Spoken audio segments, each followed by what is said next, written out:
All right, let's get ready to dive deep into G&D, specifically into creating a fighter from scratch. This is your one-stop shop, perfect if you're brand new or if you just want a refresher on the basics. And the best part is you don't have to memorize all the rules to get started. Right.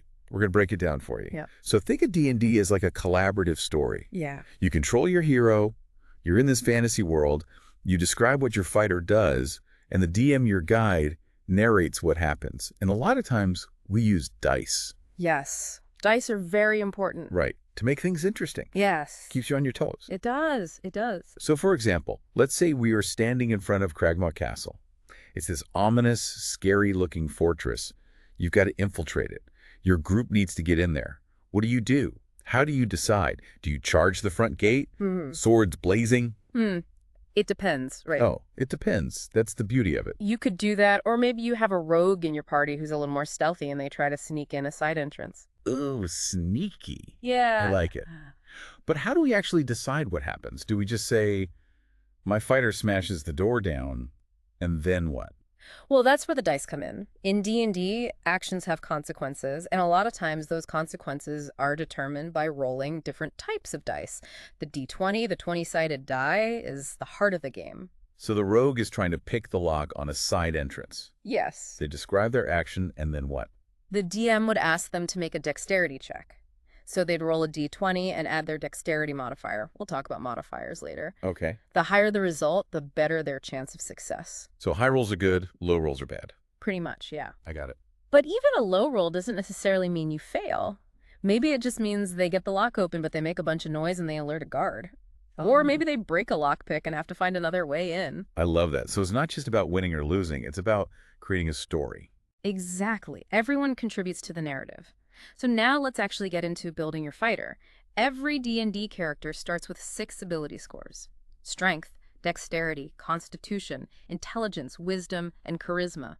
And they represent your potential in these different areas. So is my fighter a muscle-bound powerhouse or a nimble acrobat? Is that what we decide here? It is. These scores will range from 3 to 18 and will influence everything your fighter can do. For example, strength measures your physical power. A high strength means you can swing a heavy weapon with ease, deal some serious damage. Okay, so more strength, more pain for the bad guys. Got it. What about the other scores? Well, dexterity represents your agility and reflexes. A high dexterity score means you're nimble, dodging attacks, landing precise blows. Maybe you specialize in ranged combat with bows and arrows. Okay, so if I want a stealthy archer-type fighter, dexterity is my go-to. Yes. What about constitution? That is all about endurance and resilience. It determines your hit points, or HP, which is how much damage you can take before going down in a fight. So high constitution means my fighter's tough as nails, can take a beating, Yeah. perfect for the front lines. Exactly. And then the other 3 scores, intelligence, wisdom, and charisma, are a little less vital for a fighter, but they still play a role in their personality and their actions. Okay. I'm starting to see the bigger picture. But how do these scores actually work in the game? Do I just shout, my strength is 18, every time I swing my sword? No, not quite. Okay. Each ability score is translated into a modifier. This is a number you add to your rolls to determine success or failure. For example, a strength score of 16 will give you a +3 modifier. Okay. So every time you make a strength check or attack roll, you'll add +3 to the result. Okay, so higher score, better modifier, better chance of being good at stuff. Pretty much. All right. So now let's talk about skills and proficiencies. This is what truly shapes your fighter's talents and abilities beyond their raw potential. Ooh, this is getting good. Tell me more. All right. Skills represent specific areas of expertise. For example, athletics relies on strength. It lets your fighter climb, jump, swim, and even force open doors. Okay. Then there's acrobatics, which is tied to dexterity, and that helps with balance, agility, and dodging traps. So if I envision my fighter as a skilled climber, a little daredevil, I'd want to focus on those skills. Yes. And then we have proficiencies. These are specific skills or weapons that your fighter is particularly adept at using. Fighters start with more proficiencies than other classes, making them very versatile right out of the gate. Ah, so that's why fighters are so adaptable. They can wear any armor, use any weapon, and still have room to specialize in certain skills. Exactly. Their proficiency bonus, which increases as they level up, gives them an added edge in those areas. So for example, let's say your fighter is proficient with swords.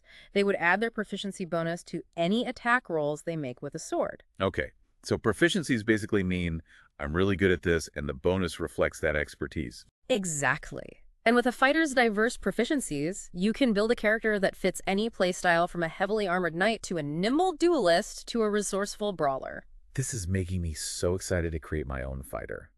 But how do we determine just how tough my fighter is?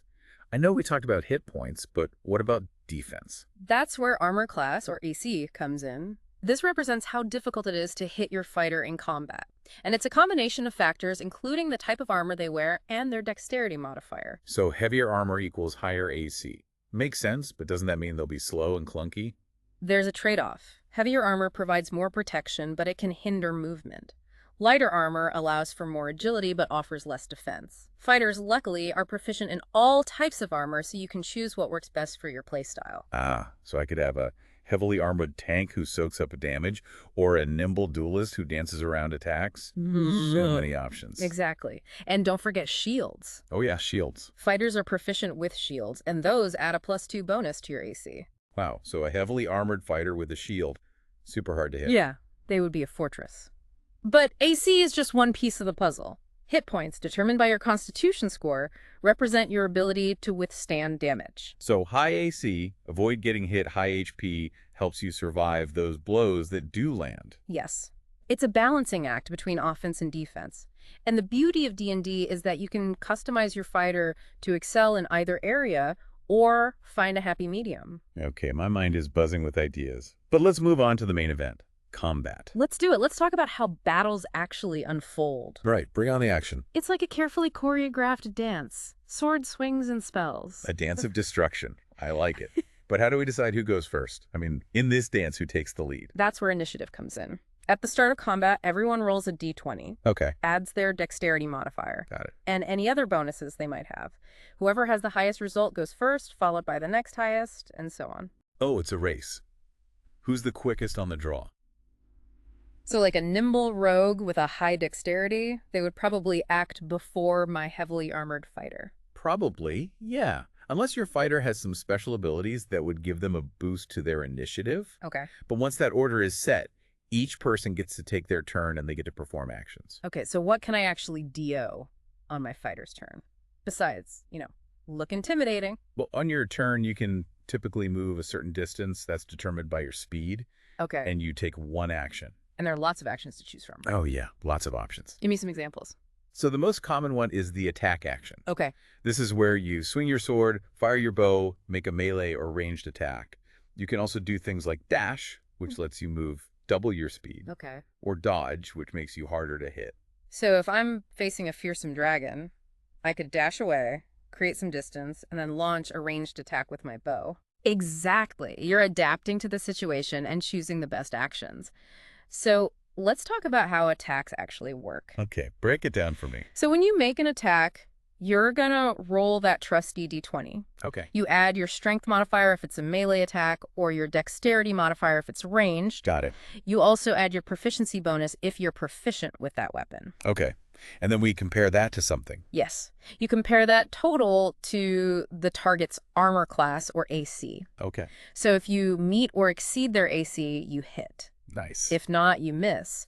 Your attack just bounces harmlessly off their armor or whizzes past them. High roll's good, low roll's bad, just like with a rogue picking the lock. Pretty much. But there are some special cases. If you roll a natural 20, that's the highest you can roll on the d20, that's an automatic hit and you get to deal extra damage. A Right. critical hit. Well, critical hit sounds devastating. So I can describe how my fighter just cleaves their enemy in two. You absolutely can. Add some dramatic flair, showcase your prowess.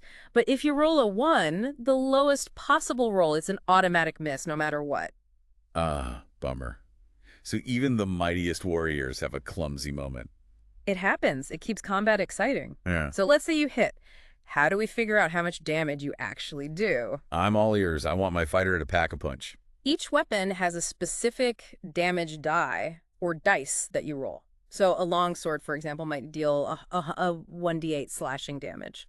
You roll an 8-sided die to determine that damage. So I roll the die, and then I just add that to my attack roll. Not quite. You add your strength modifier to the damage roll for most melee weapons. Okay. So if you rolled a 5 on the d8 for your long cord attack, and your fighter has a strength modifier of +3, you deal 8 slashing damage. So a stronger fighter, more damage. Makes sense. But what about those other actions, like dashing, dodging? Doesn't that take up my whole turn? That's a great question. We have something in D&D called the action economy. It's a fancy way of saying that each turn is divided into different types of actions. An action, a bonus action, and a reaction. Okay, action economy sounds a little intimidating. Break it down for me. No worries. So your action is your main action for the turn. It's usually attacking, casting a spell, or performing some complex maneuver. Swinging my sword, firing my bow, casting a fireball, those are all actions. Then you have your bonus action. Okay, This is a limited action you can take in addition to your main action. okay. Not everything can be taken as a bonus action. Some things will say, this is a bonus action. Okay, so it's like a little extra something I can do on my turn depending on what I can do. Exactly. And then lastly, you have your reaction. This is an instant response to a trigger. Like if an enemy tries to move past you. It's like a reflex, something you do automatically when something happens. Exactly. Hmm. One of the most common reactions is an opportunity attack. Okay, So if an enemy tries to leave your reach, you can whack them. I like it. It's like a built-in deterrent. Like, don't try to be too clever around my fighter. So my fighter can move, take an action, and maybe have a bonus action and a reaction on their turn. That's the general idea, but not everything can be taken as a bonus action or a reaction. You have to check the rules. Okay.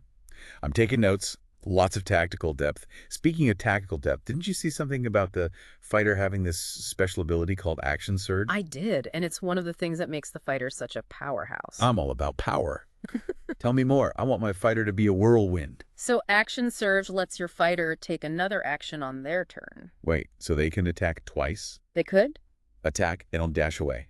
Or attack, dash, and then attack again. You got it. Oh my gosh. You can unleash a flurry of blows, create some distance, any combination you can fit into your turn. This is amazing. It's like a supercharged turn. So many possibilities. It's really fun. The fighter is so versatile, so adaptable, and really able to change the tide of battle with Action Surge. Okay, I'm officially pumped to play a fighter, but I mean, we've covered attacks, damage, actions, reactions, Action Surge. It's a lot. It's a lot to take in, but it becomes second nature when you start playing. That's reassuring. Speaking of fun, what are some common questions new D&D players have about playing a fighter? Let's get into it. I'm ready. So I've built this awesome fighter, ready to go, Action Surge ready, but do they stay the same the whole game? That's where leveling up comes in. As you play, you gain experience points by overcoming challenges, defeating enemies, completing quests. It's like a video game. Level up, get stronger, unlock new abilities. Exactly. And each level isn't just about getting numerically stronger. You unlock new features, new abilities that make your fighter more complex, more interesting to play. Ooh, like what kind of goodies await my leveling fighter? Well, one of the biggest milestones is at 5th level when you gain the extra attack feature. After attack, does that mean, can my fighter attack twice E in one turn? Yes, it basically doubles their offensive output. That's amazing. Imagine your fighter, who is already strong, swinging their greatsword twice with one action. That's insane. I can only imagine the look on the DM's face when I'm just dealing double damage. What about the other levels? What kind of awesomeness do they unlock? So as you level up, you get access to martial archetypes. Okay. These are specializations that let you tailor your fighter to a specific combat style. Oh, archetypes. So like if I want my fighter to be a master archer, a heavily armored knight, maybe even a battle mage who can use magic, I can do that. Exactly. Each archetype has unique features, abilities that enhance your fighter and give you more tactical options. Okay, I'm officially hooked. Give me some examples. What are the popular ones? One of the most popular is the champion. Good. Champions are the masters of combat, pure and simple. Right. They gain abilities that enhance their critical hits, making them even more devastating. So they're the ones who are like, for glory, and then cleave an enemy in two. Yes, them. They really embody that classic warrior, turning the tide of battle with power and precision. I love it. What other archetypes are there? Another popular one is the battle master. Okay. Battle masters are tactical geniuses, masters of maneuvers and battlefield control. Oh, wow. They get combat maneuvers that can disrupt enemies, protect allies, enhance their attacks.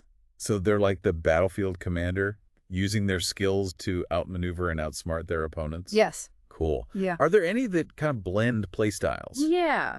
There's the Eldritch Knight. Okay. They combine martial prowess with arcane magic. Oh, wow. So they can cast spells and weave those into their combat style. Wait, so they can swing a sword, AED, hurl fireballs. Exactly. They're a really cool mix, blending the martial might of a warrior with the arcane power of a spellcaster. My mind is blown. So many possibilities. That's D&D. It's a game about creativity, customization. No two fighters are the same, and the choices you make will shape your character. I think we covered just about everything a new player needs to know to create and play a fighter. We talked about D&D basics, ability scores, skills, combat, leveling up, archetypes. Yeah, a solid foundation. But the adventure really begins when you get your friends, roll those dice, and let your imaginations go wild. So with all that in mind, what kind of story will you and your fighter tell? What challenges will you face? What enemies? What legends will you create? Remember, this is just the beginning. D&D has endless possibilities, so go out there, explore, create your own adventures. Don't be afraid to experiment, try new things, and have fun. Because D&D is about sharing stories, making memories, and making friends. So gather your party, sharpen your swords, and get ready for an adventure. Until next time, adventurers, may your dice rolls be ever in your favor.